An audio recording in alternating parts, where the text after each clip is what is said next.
His sats are dropping. I need the epi now. He's losing his airway. I gave you a lawful order, paramedic. Stop what you're doing. What are you doing? Sir. You are killing him. The sun was a hammer, beating down on the manicured green of Westland Park, turning the humid August air into a thick, suffocating blanket. For paramedic Elijah Vance, the heat was just background noise, a distant hum beneath the urgent, rasping sound that commanded his entire world. It was the sound of a man drowning on dry land. The patient, a man in his late 50s named Arthur Henderson, was propped against the base of an ancient oak tree, his face a terrifying shade of dusky blue. His chest heaved with frantic, useless effort, each attempted breath a ragged whistle fighting its way through constricted airways. Status asthmaticus, an asthma attack so severe it had stopped responding to his personal inhaler and was now threatening to close his throat for good. Elijah, at 29, moved with the unhurried efficiency that came from 6 years of navigating chaos. His dark blue uniform was already damp with sweat, but his hands were steady as he held the nebulizer mask over Arthur's mouth and nose. "Stay with me, Arthur. Just focus on my voice. We're giving you a continuous stream of albuterol. It's going to open you up. Just breathe with the mist," he said, his voice a calm, even baritone designed to cut through panic. His partner, Sarah Jenkins, a 10-year veteran with a reassuringly steady demeanor, was kneeling beside him, securing an IV line into Arthur's forearm. "Pressure's 160/90, heart rate's 140 and thready," she reported, her eyes flicking from the monitor to the patient. "Sats are down to 84. 84% oxygen saturation was the precipice of disaster. It was a number that spoke of a brain being starved, of organs beginning to fail. They were deep in the red zone. A small crowd of onlookers had formed a respectful semicircle, their faces etched with a mixture of morbid curiosity and genuine concern. Sarah had already waved off a few well-meaning but unhelpful citizens, her presence a firm but polite barrier between their patient and the world. Elijah was deaf to them all. His universe had contracted to the space between his eyes and the patient's struggling chest. He could see the intercostal muscles between Arthur's ribs sucking in with every desperate gasp, a classic, ominous sign of respiratory failure. "Okay, the albuterol isn't cutting it fast enough," Elijah said, his voice tight with controlled urgency. "We need to go to the next level. Let's push 0.3 milligrams of epi, sub-Q." It was an aggressive move, using the same drug that could restart a heart to shock the airways open, but it was a necessary one. They were losing the battle. As Sarah reached into the drug kit, her movements swift and practiced, Elijah kept his focus locked on Arthur. He could feel the man's terror, a palpable wave of it emanating from his trembling body. The paramedic's job was not just to treat the body, but to manage the fear, to be an anchor in the storm of a person's worst moment. He had joined the service for this very reason, the profound, almost sacred intimacy of being the person who stood in the gap between a stranger's life and death. He had delivered babies in the back of the ambulance, performed CPR on men twice his size, and held the hands of the dying. He had a commendation for his work during a multi-car pileup on the interstate, cited for his grace under extreme pressure. He was good at his job. He knew it not with arrogance, but with the quiet confidence of a craftsman who trusted his tools and his training. In that moment, kneeling in the grass under the oppressive sun, with a man's life literally in his hands, he was exactly where he was supposed to be. He was so engrossed in the delicate calculus of medicine, oxygen levels, drug dosages, heart rhythms, that he didn't immediately register the new presence behind him. He didn't hear the heavy, deliberate footsteps on the grass or see the polished black boots that stopped just a few feet away, casting a long, sharp shadow over the scene. The first indication of a new dynamic was a voice that sliced through the focused bubble of their medical emergency. "What's the situation here?" The tone wasn't inquisitive, it was accusatory. It wasn't the voice of someone offering assistance, but of someone asserting control. Elijah didn't look up. He couldn't. His hands were occupied, and his patient was seconds away from respiratory arrest. "Paramedics on scene. Adult male in respiratory distress," Sarah answered, her gaze briefly flicking up before returning to her task of drawing the epinephrine into a syringe. Her voice was professional, clipped, a statement of fact. The shadow remained. "I need to know what's going on." The voice was younger, sharper, and edged with an impatience that felt jarringly out of place. Elijah registered it peripherally now. A police officer. It was standard procedure for law enforcement to respond to medical calls in public places, usually to secure the scene or manage traffic. They were typically a background presence, a silent, supportive layer of the emergency response system. This felt different. Ignoring Sarah, the officer stepped closer, his boots crunching on the dry grass, and addressed Elijah directly. "You! I'm talking to you. What happened here?" The pointed address was unmistakable. Sarah, a white woman with blonde hair pulled back in a practical ponytail, was effectively invisible. The officer's attention was laser-focused on the black man kneeling on the ground. Elijah kept his eyes on Arthur Henderson. "Sir, I'm in the middle of treating a critical patient," he said, his voice strained from the effort of concentrating. "My partner can answer your questions." It was the correct professional response. Patient care was the absolute priority. The chain of command at a medical scene was clear and universally understood among first responders. The highest-ranking medical professional was in charge of the patient. Everything else was secondary. Officer Kyle Novak, however, operated under a different set of protocols, ones dictated by his own internal biases. At 36, Novak had been on the force for 8 years. He had a reputation within the department for being aggressive, for writing a high number of tickets and making a high number of arrests for petty offenses like contempt of cop. He viewed his patrol zone not as a community to be served, but as a territory to be controlled, and he saw compliance as the ultimate virtue. His eyes, narrowed against the sun's glare, scanned Elijah. He didn't see a paramedic. He saw a young black man in a uniform who was not immediately submitting to his authority. He saw defiance where there was only focus. He saw a threat where there was only a healer. "I'm not talking to your partner, I'm talking to you," Novak repeated, his voice hardening. He took another step forward, crossing an invisible line of professional courtesy, his presence now an intrusion into their sterile field. "Was there an altercation? Is this man intoxicated? I need answers." "There was no altercation," Sarah interjected, her tone now sharp with annoyance. "It's a medical issue, a severe asthma attack." Novak barely glanced at her. His gaze remained fixed on the back of Elijah's head. The slight tremor in Arthur Henderson's body was worsening. A low, guttural moan escaped his lips.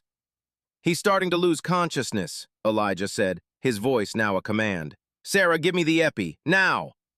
The urgency of the situation had escalated, the window for intervention closing with terrifying speed. But Officer Novak seemed oblivious. He was locked in a power struggle of his own making, and the dying man on the ground had become little more than a prop in the drama. He saw Elijah's complete focus on the patient not as professionalism, but as a profound act of disrespect. And he was not an officer who tolerated disrespect. "I'm going to need you to stand up and talk to me," Officer Novak said. The statement was so absurd, so contrary to every protocol of an emergency scene, that for a moment Elijah thought he had misheard. He risked a quick glance over his shoulder. Novak was standing directly over him, his hand resting casually on the butt of his holstered firearm. His expression was a mask of rigid, unyielding authority. The request had been in order. "Officer, this man is about to stop breathing," Elijah stated, turning his full attention back to Arthur. He took the syringe from Sarah, his movements economical and precise. He swabbed a spot on Arthur's upper arm. "I cannot stop treatment. It's not an option." In his mind, it was a simple, irrefutable fact. In Novak's mind, it was a direct challenge. The word cannot was interpreted as will not. The explanation of the patient's condition was heard as an excuse. A crowd was watching. His authority had been questioned publicly. This, for Novak, was an intolerable offense. "Son, I am the law here," Novak said, his voice dropping to a low, menacing growl. "Your job is to follow my lawful orders. My order is to get up and tell me what happened." The use of the word son was a deliberate belittlement, a verbal pat on the head to a man he viewed as his subordinate. Elijah could feel a slow burn of anger begin to rise in his chest, but he forced it down. Engaging would only waste precious seconds. He had to be the professional. He had to be the calm one. "My only lawful order right now is my duty to my patient," Elijah countered, his voice steady as he administered the epinephrine injection. "And my patient is dying. Please, officer, step back and let us work." He had made a plea, an attempt to appeal to their shared duty as public servants. He had tried to de-escalate, to re-establish the common goal of preserving life. But he had made a critical miscalculation. He had assumed Officer Novak shared that goal. For Novak, the goal had shifted. It was no longer about the man on the ground, it was about the man kneeling on the ground. It was about enforcing the hierarchy as he saw it. The paramedic's refusal to comply, backed by medical reasoning, was irrelevant. To Novak, it was insubordination. "That's it. I've had enough of your attitude," Novak announced, his voice ringing out across the quiet park. He unclipped the radio from his shoulder. "Dispatch, this is 3 Adam 40. I have a non-compliant individual at Westland Park, a paramedic, refusing to follow lawful orders." Sarah stared at him, her mouth agape in disbelief. "Are you insane?" she whispered, horrified. "We're trying to save his life." The radio call had turned a tense situation into a formal, recorded event. Novak was now documenting his version of reality, building his case for what he intended to do next.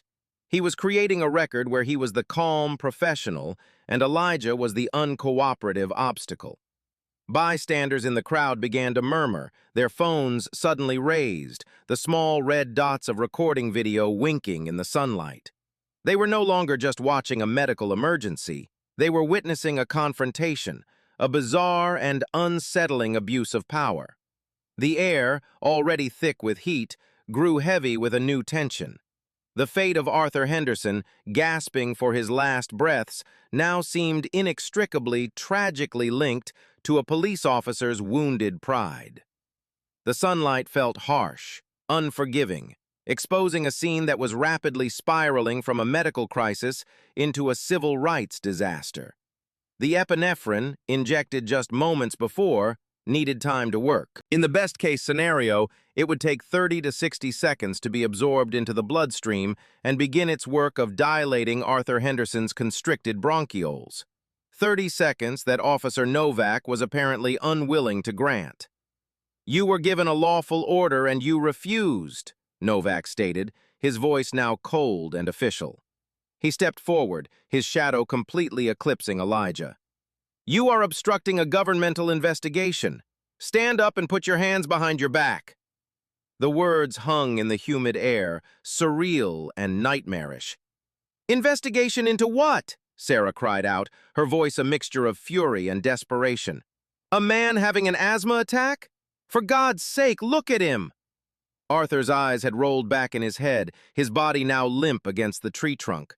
The whistling sound of his breathing had faded, replaced by an even more terrifying silence. He had stopped moving air. He was in full respiratory arrest. "He's not breathing!"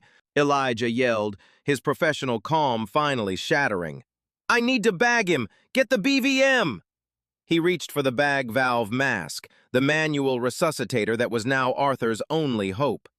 As he moved, Novak acted. He grabbed Elijah's arm in a powerful grip, yanking him backward and away from the patient. The force was so sudden and unexpected that Elijah stumbled, falling back onto the grass.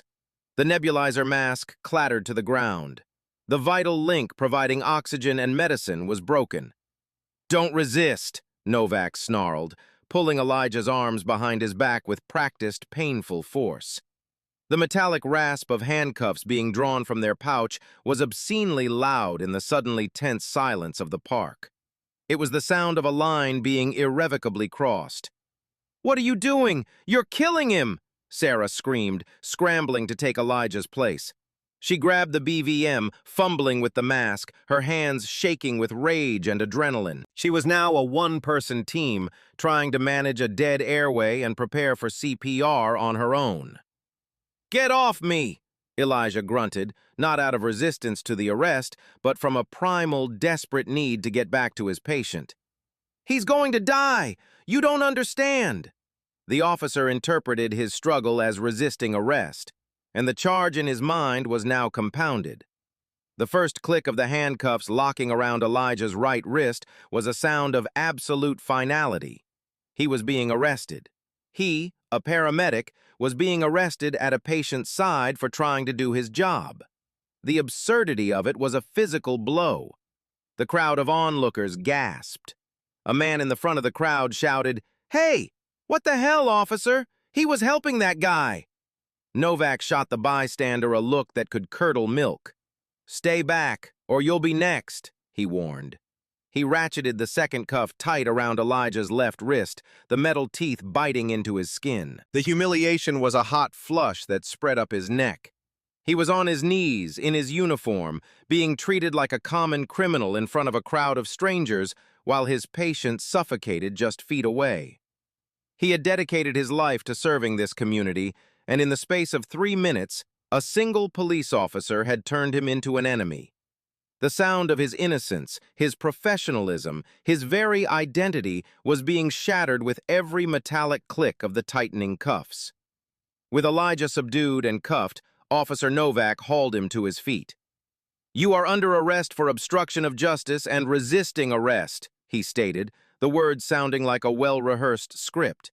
He began marching Elijah across the park toward his waiting patrol car, his grip on Elijah's bicep a vice of iron. Elijah twisted his head, his eyes frantically searching for his patient.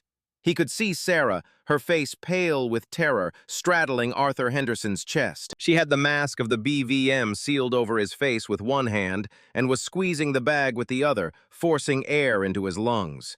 She was alone, trying to perform a 2-person procedure while also managing everything else. They needed to intubate. They needed more drugs. She needed him.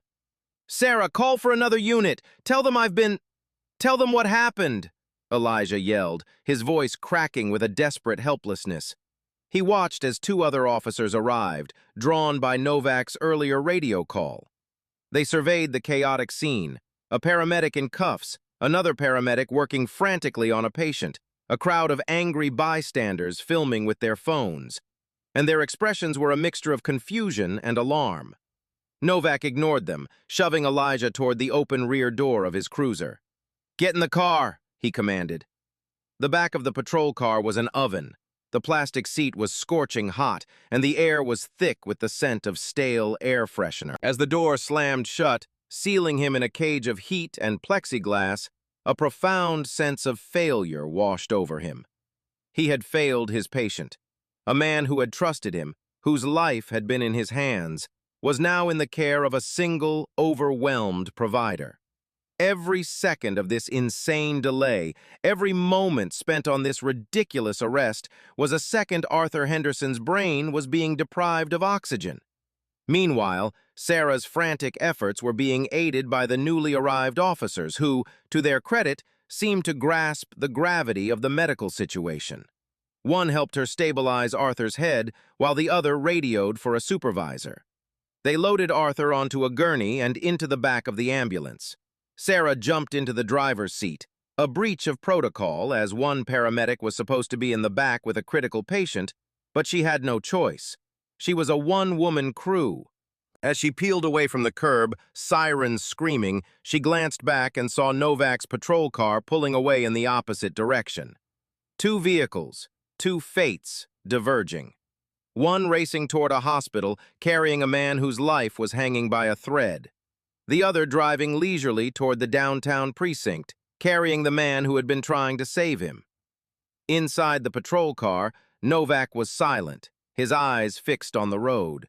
He was tapping on his in-car computer, already starting the narrative, building the report that would justify the unjustifiable. Elijah watched the familiar city streets pass by through the barred window, his mind reeling. He thought of his oath. primum non nocere. First, do no harm. He hadn't harmed anyone, he had tried to help, and for that, he was in handcuffs. The injustice of it was a physical weight, heavier than the heat, heavier than the tight steel on his wrists. He didn't know if Arthur Henderson would live or die, but he knew with a sickening certainty that whatever happened, the outcome had been irrevocably, catastrophically altered by the man sitting in the front seat. The golden hour of emergency medicine had been stolen, not by the patient's condition, but by a police officer's prejudice. The downtown precinct was a cold shock of air conditioning after the oppressive heat of the patrol car. The air hummed with the sterile, indifferent sounds of bureaucracy, the ringing of phones, the clatter of keyboards, the murmur of conversations echoing off linoleum floors. Officer Novak led Elijah, still in his sweat-stained uniform and handcuffs, toward the central booking desk. As they walked, a ripple of silence followed them. Cops were used to seeing suspects in cuffs, but a paramedic in full uniform was an anomaly, a disruption to the natural order of their world. Heads turned. Conversations paused. They didn't see a criminal. They saw one of their own, another first responder. The booking sergeant, a weary, overweight man named Peterson, looked up from his paperwork. His eyes widened slightly as he took in the scene. "Novak? What in the hell is this?" he asked, his voice a low grumble. "Obstruction and resisting," Novak stated flatly, his tone defensive. He was interfering at a medical call. Peterson stared at Elijah's uniform, at the Star of Life patch on his sleeve, at the exhaustion and disbelief etched onto his face. He'd been a cop for 25 years. He knew a bad arrest when he saw one walk through his door. He let out a long sigh and gestured toward a bench. "Put him there." The process of being booked was a systematic dismantling of his identity. His wallet, keys, phone, and shears, tools of his trade, were emptied from his pockets, placed in a plastic bag, and labeled as evidence. They took his shoelaces and his belt. Then came the fingerprints, his hands guided by a young officer who refused to make eye contact, her embarrassment a palpable thing. He answered the questions calmly. Name, date of birth, address. When he said his occupation was paramedic, Sergeant Peterson gave Novak a long, hard stare. Finally, the mugshot. He stood against a cinder-block wall, a board with his name held under his chin, the flash of the camera a blinding, humiliating punctuation mark. He was no longer Elijah Vance, paramedic. He was inmate number 743B. While Elijah was being processed into a number, Officer Novak was in a quiet office upstairs, meticulously crafting his official report. He knew this arrest would be scrutinized. He had seen the look on Sergeant Peterson's face and heard the confused chatter on the radio. His report had to be a fortress, an unassailable document that would protect him. He began by painting Elijah not as a medical professional engaged in life-saving care, but as an agitated and aggressive individual from the moment he arrived. He wrote that Elijah had refused to identify himself or explain the situation, immediately taking a hostile and confrontational tone. He invented details wholesale. The suspect squared his body toward me in a pre-assaultive stance, shouting that he would not answer my questions. He omitted the presence of Sarah, the pleas from the crowd, and the clear, life-threatening nature of the medical emergency. He twisted Elijah's professional focus into blatant insubordination. The arrest itself was framed as a necessary action for officer safety. When I attempted to de-escalate the situation verbally, the suspect tensed his body and attempted to push past me to get at his medical bag, which could have contained unknown weapons.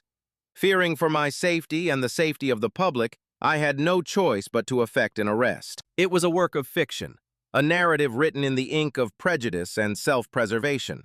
Every line was carefully constructed to trigger the legal justifications that internal affairs would look for. Officer safety, de-escalation, non-compliance, physical resistance. He signed it with a firm, confident hand and submitted it, believing his sworn statement, the word of a police officer, would be the final word on the matter. He had created his own truth, one where he was the hero who restored order, not the villain who had shattered a life. Novak's confidence was short-lived. Less than an hour after he filed his report, he was summoned to his shift commander's office. Captain Miller, a stern, by-the-book veteran with 20 years on the job, was waiting for him. Sergeant Peterson, the booking sergeant, was there too, his expression grim. Novak's freshly printed report was on the desk between them. "Novak, walk me through this," Captain Miller said, his voice dangerously calm. "You arrested a paramedic on duty during a critical medical call." "Yes, sir," Novak said, standing at attention. "The individual was non-compliant, aggressive, and ultimately became physical. It's all in the report." Captain Miller picked up the report but didn't look at it. "Your report says he assaulted you, that he attempted to push past you. What were your injuries?" Novak hesitated for a fraction of a second. "Sir, I was not injured. It was the act of aggression, the creation of a dangerous situation." "So this paramedic, who you outweigh by a good 30 pounds, assaulted you without leaving so much as a smudge on your uniform," Miller interrupted, his skepticism hanging heavy in the air. "And Sergeant Peterson tells me half a dozen bystanders have already called the precinct, all telling a very different story. They say you pulled him off a dying man for no reason." Novak's face flushed. "Sir, with all due respect, civilians don't understand police procedure." "There's one more piece of this I want to understand, Novak," Captain Miller said, cutting him off again. "Your body camera. I've requested the footage. It's being downloaded as we speak. I assume what I'm about to see will perfectly corroborate the detailed narrative you've provided here." The color drained from Officer Novak's face. The body camera. In his single-minded focus on asserting dominance and then protecting himself with a fabricated report, he had completely forgotten about the small, impartial lens mounted on his chest, the silent witness that had recorded everything. The footage was ready in minutes. Miller, Peterson, and Novak gathered in a small, windowless viewing room. Miller clicked play. The video began with Novak's approach. The audio was crystal clear. The camera captured his first words, aggressive and demanding. It recorded Sarah's calm explanation of a medical emergency. It recorded Novak ignoring her and targeting Elijah. It captured Elijah's professional, focused responses, his voice never raised, never belligerent. The camera showed him pleading with Novak to step back so he could save his patient. They watched in stunned silence as the video version of Kyle Novak escalated the situation relentlessly. The lens, pointing up from his chest, showed him stepping into Elijah's space, puffing out his chest in an act of pure intimidation. It recorded him saying, "I am the law here." Then came the most damning part. The footage clearly showed Elijah reaching for the BVM to save his non-breathing patient. At no point did he stand up. At no point did he make any move toward Novak. The video showed Novak, unprovoked, grabbing Elijah's arm and violently pulling him away. It recorded the sound of the handcuffs, Sarah's screams, and Elijah's desperate pleas for his patient. It had captured not a hint of assault, not a whiff of resistance. It had captured a gross abuse of power. The video ended. For a full 30 seconds, the only sound was the hum of the computer. Captain Miller slowly turned his head to look at Novak, his face a mask of cold fury. The fortress Novak had built with his words had just been obliterated by 180 seconds of objective, undeniable truth. He hadn't just made a bad arrest, he had deliberately, maliciously lied in a sworn official report. "Well, Novak," Captain Miller said, his voice barely a whisper, "it seems you and I have a great deal to talk about, starting with you turning in your badge and your service weapon. You're on administrative leave, effective immediately." Novak stood frozen, his meticulously constructed reality crumbling into dust around him. The unblinking eye of the camera had seen everything, and it had condemned him. Elijah was released 4 hours after his arrest. The charges were dropped so abruptly that the paperwork hadn't even been fully processed. Captain Miller personally came down to the holding cell to deliver the news. His apology was stiff, formal, and felt entirely inadequate. "There's been a misunderstanding, Mr. Vance. We're dropping all charges. An officer will drive you home." Elijah was too numb to feel vindicated. He was exhausted, humiliated, and consumed by a single gnawing question. What happened to Arthur Henderson? He called Sarah from the lobby of the precinct. Her voice was thick with a mixture of rage and relief. "Elijah, are you okay? We've been going out of our minds." "I'm fine," he lied. "Sarah, the patient, Mr. Henderson, did he make it?" There was a heavy pause on the other end of the line. "He's alive," she said, her voice dropping. "But it was bad, Eli. He went into full cardiac arrest in the back of the rig. We got his heart back, but he was down for several minutes without a good airway. He's in the ICU on a ventilator. The doctors, they don't know what the damage is yet." The words hit Elijah like a physical blow. Several minutes. An eternity in neurological terms. Minutes purchased with his arrest. He had done everything right, and still, the worst had happened. The next morning, he sat in the polished conference room of a downtown law firm. His paramedics union had insisted, telling him this was more than just a bad arrest, it was an assault on their entire profession. The woman who walked into the room projected an aura of such intense competence that it seemed to change the air pressure. Her name was Amara Adebayo. She was a renowned civil rights attorney, known in legal circles for her meticulous preparation and her ferocious courtroom presence. She had built a career holding police departments accountable for misconduct. She was tall, impeccably dressed in a charcoal gray suit, and she shook his hand with a firm, reassuring grip. "Mr. Vance," she said, her voice calm and measured. "I'm Amara Adebayo. I want to start by saying I am so sorry for what you endured yesterday. There is no excuse for it." She sat opposite him, opening a slim folder. "The union president forwarded me the preliminary details, your partner's statement, the initial incident log. But this morning, I received something else from a source within the DA's office." She slid a tablet across the table. "This is Officer Novak's body camera footage. I want you to watch it with me if you're able." He steeled himself and nodded. They watched the entire incident unfold in stark, high-definition reality. Seeing it from the officer's perspective was a surreal, sickening experience. He saw his own professionalism, his own desperate focus. He saw Novak's unprovoked aggression, heard the lies and justifications forming in real time. When it was over, he sat in silence, the injustice of it all washing over him in a fresh wave of anger and sorrow.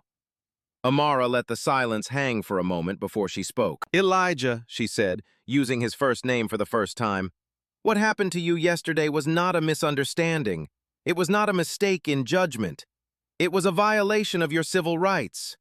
Officer Novak arrested you without probable cause, which violates the Fourth Amendment.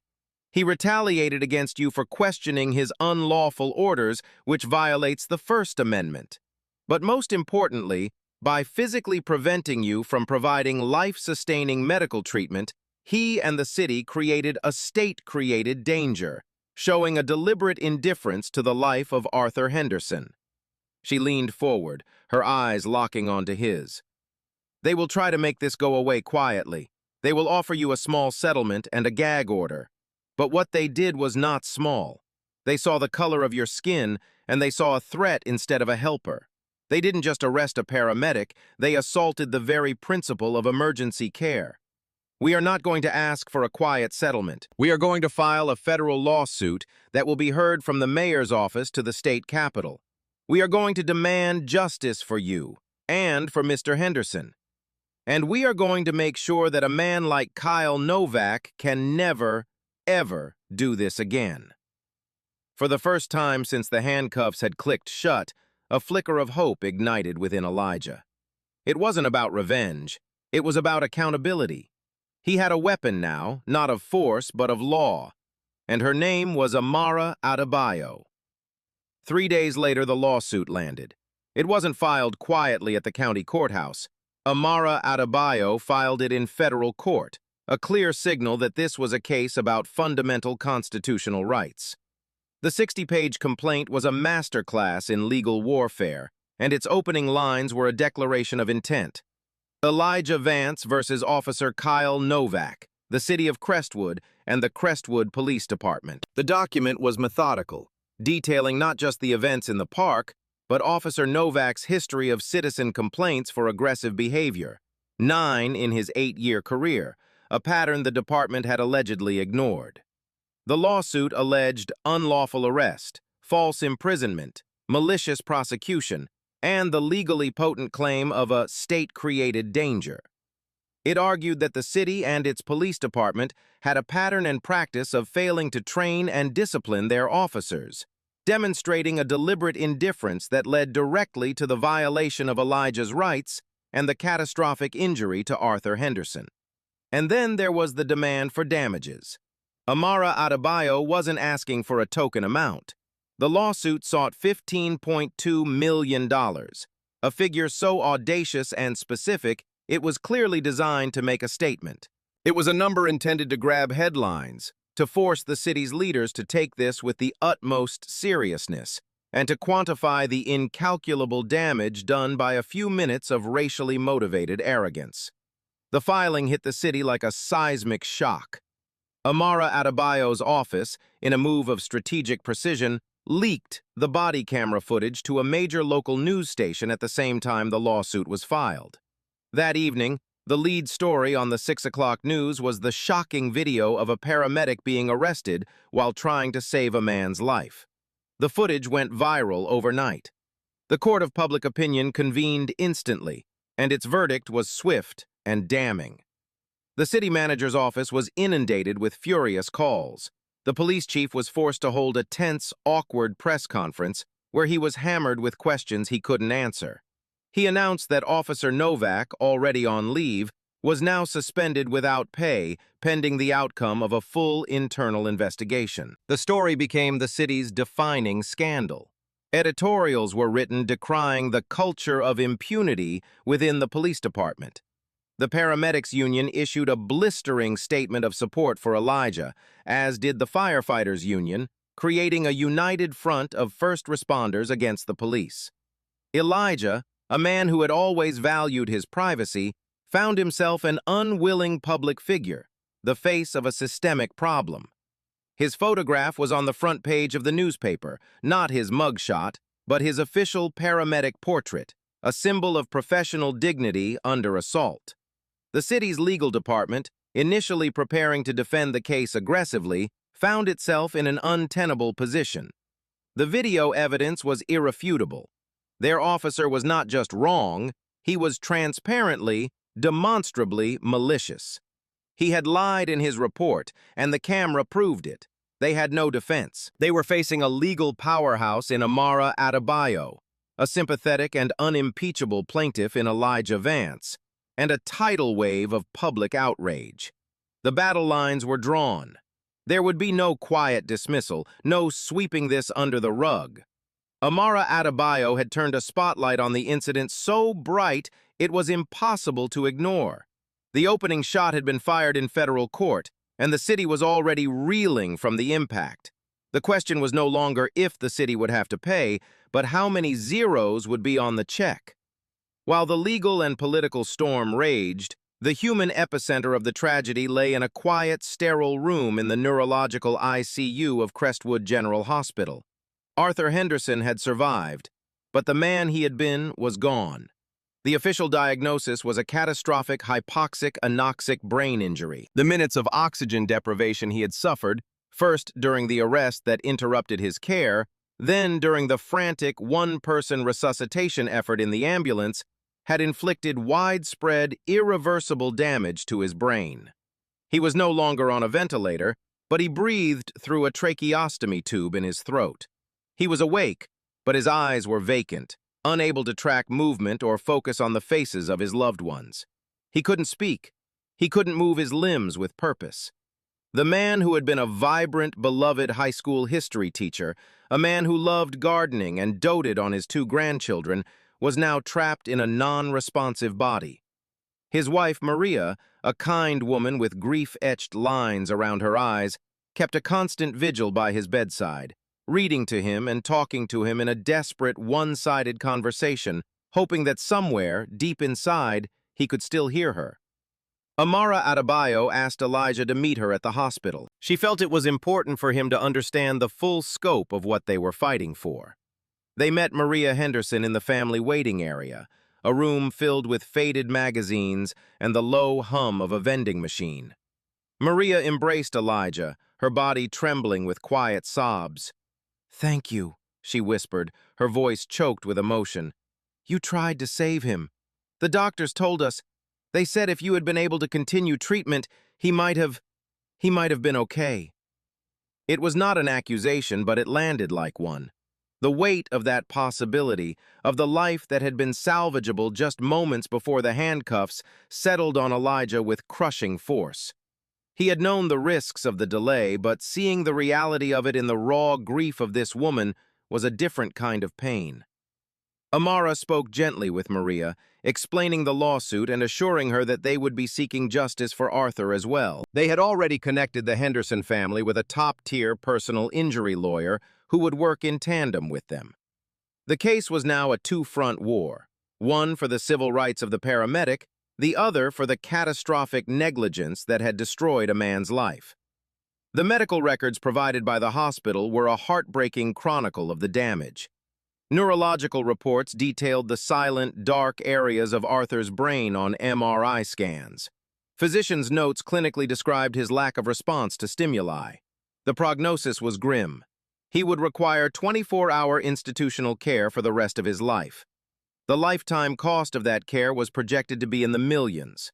The echo of Officer Novak's decision that day in the park was not a fleeting sound. It was a permanent, devastating reverberation that had shattered a family. The cost of those few minutes of arrogance wasn't just a line item in a lawsuit. It was measured in a wife's lost partner, in grandchildren who would never again hear their grandfather's voice, and in a life of purpose and joy reduced to a silent, bedridden existence. This was the human cost Amara Adebayo would present to a jury, a story of loss so profound it would be impossible to ignore. The deposition of Officer Kyle Novak took place 6 months later in a sterile, airless conference room at Amara Adebayo's law firm.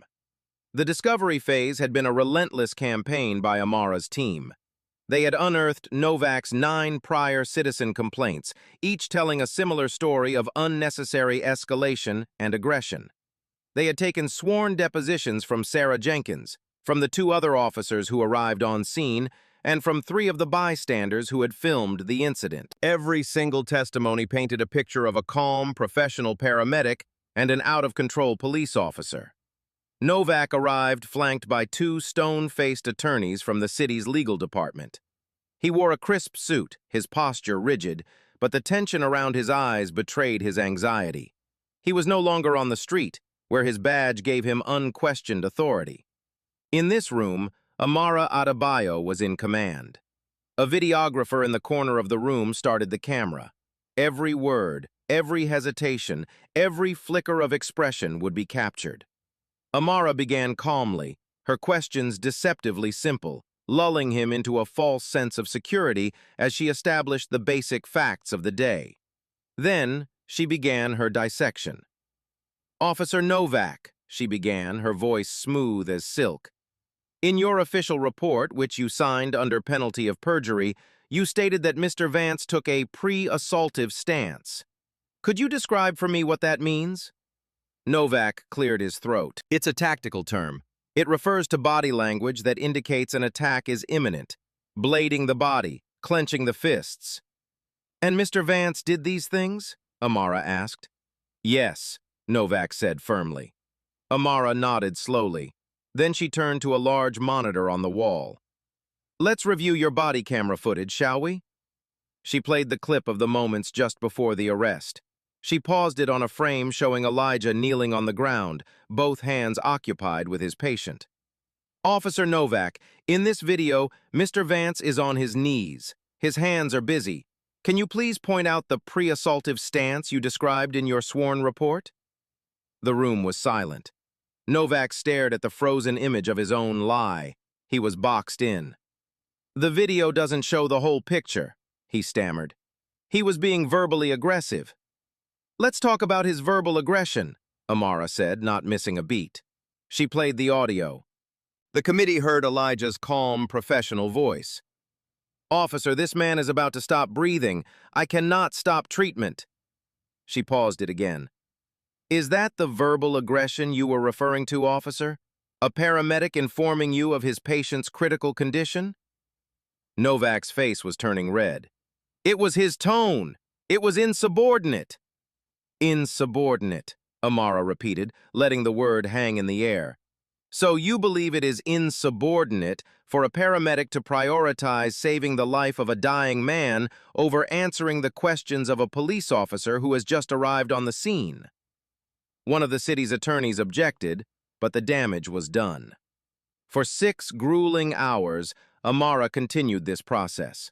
She dismantled his report line by line, lie by lie, using his own indisputable video evidence as the hammer. The climax came when she addressed the fictional assault. "Officer Novak, your report culminates in the claim that Mr. Vance attempted to push past you, forcing you to arrest him for your own safety. Let's watch that moment." She played the final seconds before the arrest again in slow motion. The video was undeniable. Elijah reached for medical equipment. Novak, unprovoked, grabbed him. "Officer," Amara said, her voice now cold and hard as steel. "The video shows that you, and only you, initiated physical contact. It shows you pulling a man off a dying patient. It shows that the assault you described in your report never happened. So I will ask you a simple question, and I will remind you that you are under oath. Did you lie in your official police report, Officer Novak?" Novak stared at his hands on the table, a bead of sweat tracing a path down his temple. He was trapped, exposed, his career and credibility evaporating under the harsh lights of the deposition room. The deconstruction was complete. The video of Kyle Novak's deposition was a legal atom bomb. His performance under Amara Adebayo's questioning had been a disaster. He had been exposed as not just mistaken, but as a deliberate liar who had fabricated an official report to cover up a racially motivated abuse of power. The city's legal team knew that if a jury ever saw that video, their case would be unwinnable. Their strategy shifted from defense to damage control. A week later, Amara received a call from the city's lead attorney. The bravado was gone, replaced by a weary, pragmatic tone. "Amara, we've reviewed the evidence," the attorney said. "While we do not admit any wrongdoing, the city is prepared to offer your client a settlement to avoid the cost and uncertainty of a trial. We can offer $500,000.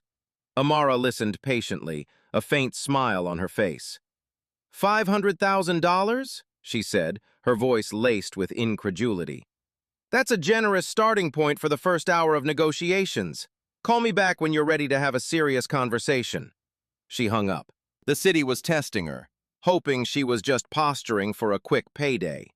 It was a standard tactic, make a lowball offer, often called nuisance value, to see if the plaintiff would bite.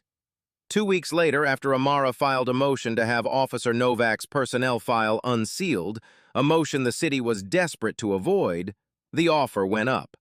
The new offer was for $1 million, but it came with a critical condition: a rock-solid, ironclad, non-disclosure agreement. Elijah would have to remain silent about the case forever. The city would admit no fault. Officer Novak would likely be allowed to resign quietly, and the entire affair would be swept under the rug. It was hush money. Amara presented the offer to Elijah in her conference room.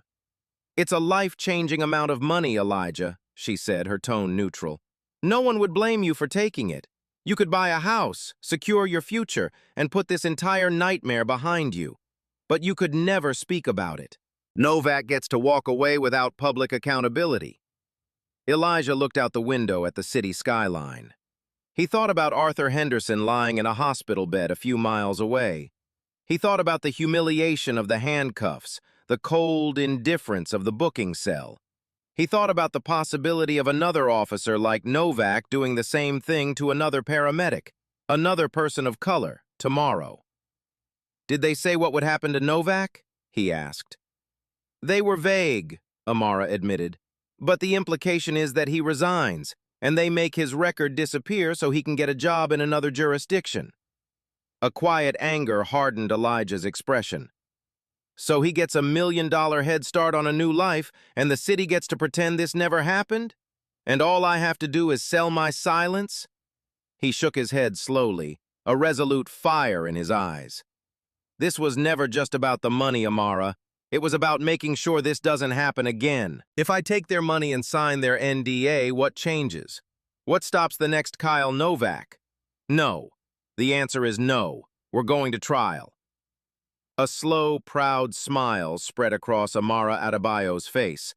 It was the answer she had expected, the answer she had hoped for. I agree, she said. They have fundamentally misjudged who you are, so we press on. The city's attempt to buy their way out of accountability had failed. They had offered a price for Elijah's silence, but they had failed to understand that his integrity was not for sale. The path to the courtroom was now clear, and the potential cost to the city was about to escalate dramatically. With their settlement offer rejected and a trial date looming, the city's legal team grew desperate. They were staring down the barrel of a public relations catastrophe. Amara Adebayo was not behaving like a typical plaintiff's attorney. She seemed to genuinely relish the idea of putting their officer and their department on trial in open court. The optics were a nightmare. The sympathetic, decorated paramedic, the heartbroken family of the victim, and the undeniable, damning video evidence, all contrasted with their arrogant, dishonest officer. In a move born of this desperation, they filed one last audacious pretrial motion. They argued that Elijah Vance was responsible for his own arrest through the principle of contributory negligence.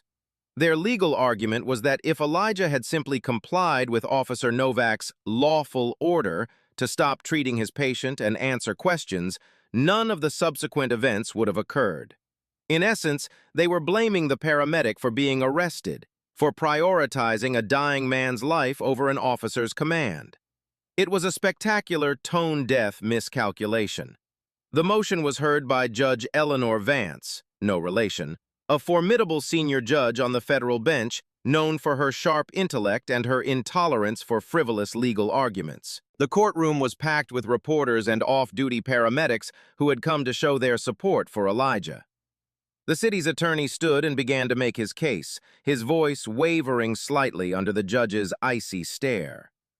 Your Honor, we contend that the plaintiff had a duty to de-escalate the situation by complying with Officer Novak's instructions. His refusal to do so directly contributed to his subsequent arrest. He didn't get to finish. Judge Vance held up a hand, stopping him mid-sentence. Counselor, she said, her voice dangerously quiet, let me see if I understand your argument. Your position is that a paramedic, in the middle of providing emergency life-saving care to a non-breathing patient, is legally negligent for not abandoning that patient to satisfy the curiosity of a police officer who has just arrived. The lawyer stammered, Well, Your Honor, it's a matter of following lawful orders. A lawful order? Judge Vance's voice rose, filling the courtroom. What lawful order requires a medical professional to violate his Hippocratic oath? What part of obstruction involves forcing air into a dying man's lungs? Are you seriously standing in this federal courtroom and arguing that Mr. Vance should have let his patient die to avoid being arrested? Is that the official position of the city of Crestwood? The lawyer stood frozen, speechless. I thought not, Judge Vance said, her gavel cracking down with a sound like a rifle shot. This motion is not just denied, it is an insult to this court and to every first responder in this city. It is a frivolous, bad faith argument, and you are lucky I am not sanctioning you for filing it. Now get out of my sight. The motion's dismissal was a public humiliation for the city. The story leaked to the press within minutes. The resulting public outcry was a firestorm. The paramedics union organized a protest on the steps of City Hall. The firefighters union, seeing the city's attack on one of their own, issued a statement condemning the police department and their victim-blaming legal strategy. Editorials called for the immediate resignation of the city attorney. The city had tried to play legal hardball, and in doing so, had managed to solidify public opinion against them into a raging inferno. Their desperate gambit had backfired completely, transforming Elijah's lawsuit into a crusade and setting the stage for a trial where the city wasn't just facing a legal defeat, but a complete moral annihilation. The trial began 2 months later and became the biggest news story in the city. The courtroom was packed every day. Amara Adebayo had crafted her case not just as a legal argument, but as a moral narrative. Her opening statement was a quiet, powerful story of two public servants on a sunny afternoon in a park, one trying to save a life, the other driven by ego and prejudice. She called Elijah Vance as her first witness. Dressed in a simple dark suit, he was the picture of quiet dignity. He recounted the events of that day with a calm, professional precision that left no room for doubt. He wasn't emotional or angry. He simply stated the facts of his training, his patient's condition, and Officer Novak's inexplicable escalating aggression. The city's attorney tried to cross-examine him, attempting to paint him as arrogant and uncooperative, but the strategy fell flat. Against Elijah's quiet professionalism, the questions seemed petty and desperate. The emotional core of the trial came when Maria Henderson took the stand. She spoke in a soft, trembling voice about the man her husband used to be, the history teacher who made his students laugh, the grandfather who built elaborate sandcastles at the beach. Then, Amara played a short home video on the courtroom monitors. It showed Arthur Henderson a year earlier, laughing as he danced with his young granddaughter at her birthday party. The vibrant, joyful man on the screen was a stark, heartbreaking contrast to the man now lying unresponsive in a long-term care facility. When the video ended, there wasn't a dry eye in the jury box. But the most devastating evidence was electronic. Amara played Officer Novak's full, unedited body camera footage for the jury.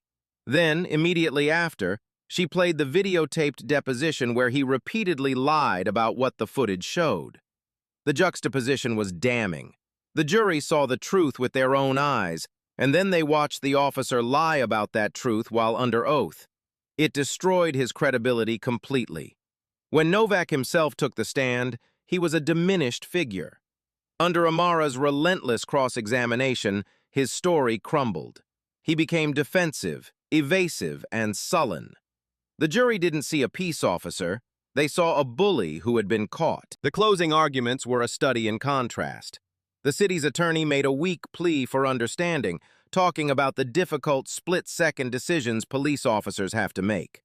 Amara Adebayo, in her closing, walked slowly in front of the jury box, her voice ringing with conviction. "This was not a split-second decision," she declared. "This was a series of choices. Officer Novak chose to see a threat where there was a helper. He chose to escalate when he should have assisted. He chose his pride over a man's life. And when he was caught, he chose to lie.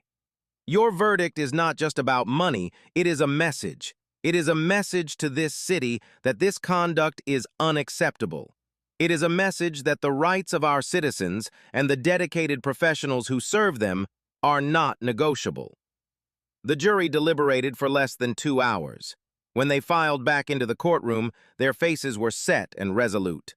The foreman handed the verdict to the clerk. "On the count of violation of civil rights under the Fourth Amendment," the clerk read, her voice echoing in the silent room, "we, the jury, find for the plaintiff, Elijah Vance."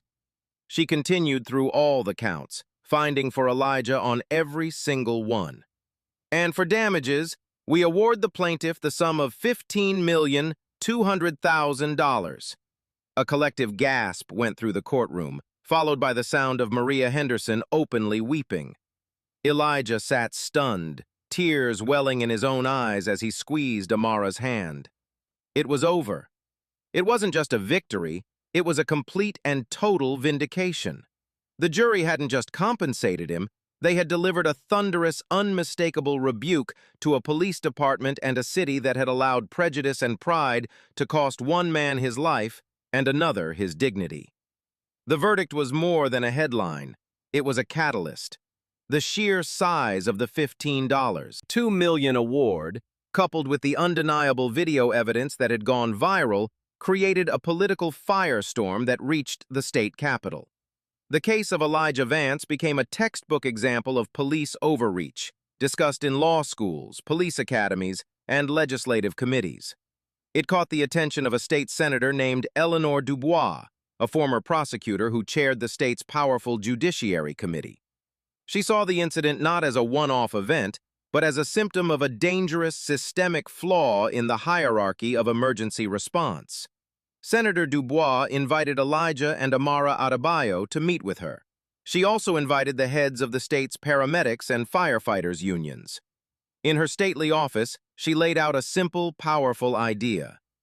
The verdict sent a financial message, she said, but money doesn't prevent the next tragedy. We need to send a legal message. We need to create a law that ensures this never happens again. Together, they began to draft a new piece of legislation. They called it the First Responder Cooperation Act. But among the paramedics and firefighters who championed it, it was known simply as Vance's Law. The proposed law was straightforward and powerful. It legally codified the long-standing but often ignored protocol that at the scene of a medical emergency, the senior-most medical provider has ultimate authority over matters of patient care. It made it a criminal misdemeanor for any person, including a law enforcement officer, to knowingly interfere with an on-duty emergency medical provider rendering aid. Most crucially, the law explicitly stated that a paramedic's decision to prioritize patient care over a non-emergent request from law enforcement could not be used as grounds for a charge of obstruction or resisting arrest.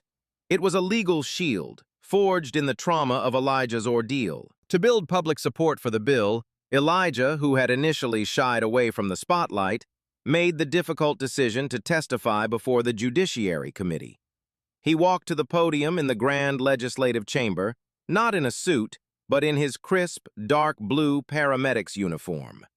In a clear, unwavering voice, he recounted the events of that day, not with anger, but with the calm precision of a professional detailing a critical incident. "I am not here today asking for protection for myself," he concluded, his eyes scanning the faces of the senators. "I am here for the next paramedic who will have to make a choice between their patient's life and an unlawful order.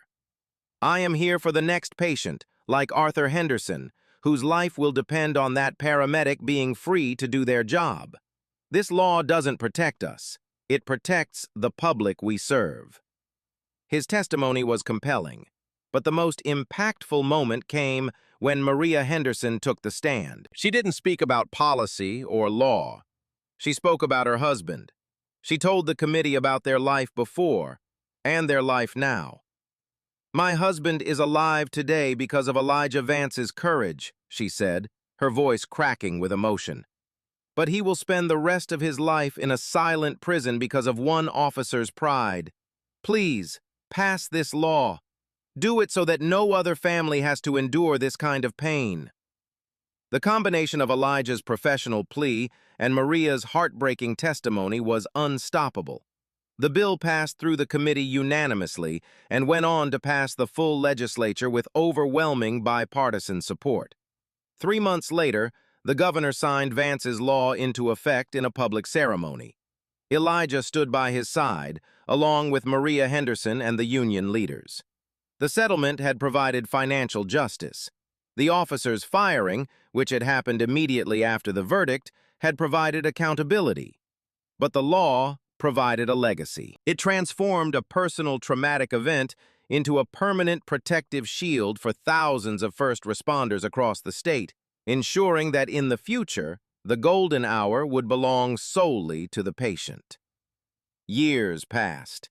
The city of Crestwood paid its staggering settlement, the funds necessitating a painful overhaul of the city budget and a spike in its insurance premiums. The police department, under a new chief, implemented the mandatory training protocols required by Vance's law, and slowly, the memory of the scandal faded from the front pages. Kyle Novak, stripped of his badge and his career in law enforcement, became a ghost. a cautionary tale told to new recruits at the academy. Arthur Henderson lived out his days in the quiet, unchanging world of a long-term care facility, a silent testament to the cost of a few seconds of unchecked power. Life, for most, moved on. But for Elijah Vance, the incident remained a part of his emotional landscape. He continued to work as a paramedic in the same city, in the same ambulance, responding to the same kinds of calls. He never considered a desk job. The street, the point of impact, was where he knew he belonged. But something inside him had fundamentally changed. A quiet vigilance had settled deep within him. Every time he arrived at a scene and saw a police cruiser, he felt a familiar knot of anxiety tighten in his chest. He found himself subconsciously assessing every officer, searching their eyes and their posture for the telltale signs of ego, the rigid set of the jaw, the confrontational tone. The scars from that day were no longer on his wrists, they were etched into his psyche. His case, however, lived on in ways he could never have imagined. The body cam footage became a mandatory part of police training across the state. Instructors would play the video and use it to demonstrate the catastrophic consequences of contempt of cop arrests and the critical importance of interagency respect. In paramedic academies, the footage was used to teach students about their new legal rights under Vance's law, showing them the gold standard of patient advocacy in the face of unlawful interference. The lawsuit itself became a landmark case studied in law schools. Occasionally, Elijah would receive an email or a letter from another paramedic in a distant city. They would share their own stories of run-ins with difficult officers and thank him for fighting a battle they were all too familiar with. Many told him they had cited Vance's law when challenged by an officer and that it had made a difference. They felt protected, empowered. They knew someone, legally and spiritually, had their back. This, more than the money, was the true measure of his victory. He had fought for one patient on one hot afternoon, and in doing so, had ended up fighting for all of them. The settlement had healed the financial wounds, and the law had addressed the systemic ones. But the personal scars, the ones he carried in the quiet moments between calls, would always remain. They were a permanent reminder that doing the right thing sometimes comes at a profound personal cost, but also that he had faced that cost and had not backed down.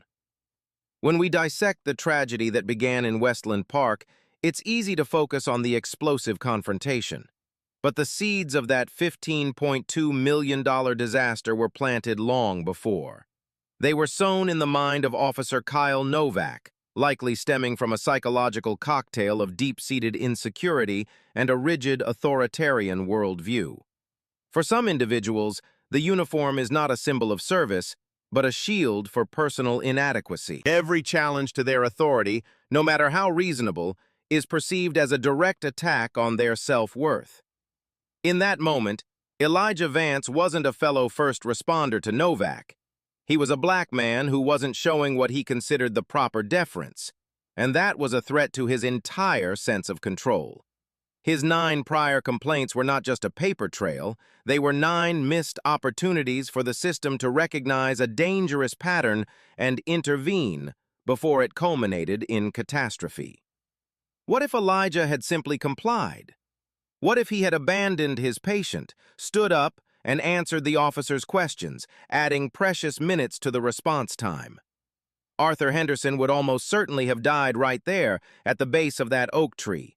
Elijah would have avoided arrest, but he would have been haunted for the rest of his life, knowing he had betrayed his patient and his oath.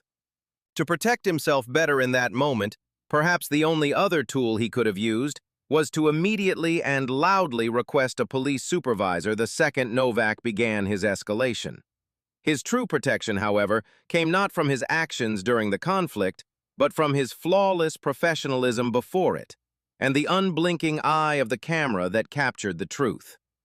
The ultimate lesson here is one of profound and sobering responsibility. It teaches us that true authority is not demanded through threats. It is earned through competence, respect, and sound judgment. An officer's ego, a moment of pride, a need to be in charge. These are luxuries that have no place at an emergency scene. When they are allowed to take precedence over human life, the cost is not just measured in the dollars taken from taxpayers, but in the irreplaceable currency of shattered lives and stolen futures. What do you think could have been done to change Officer Novak's behavior before this incident? Do you believe laws like Vance's Law are the most effective way to prevent this from happening again? Let us know your thoughts in the comments below. Your perspective helps us all understand these complex issues better.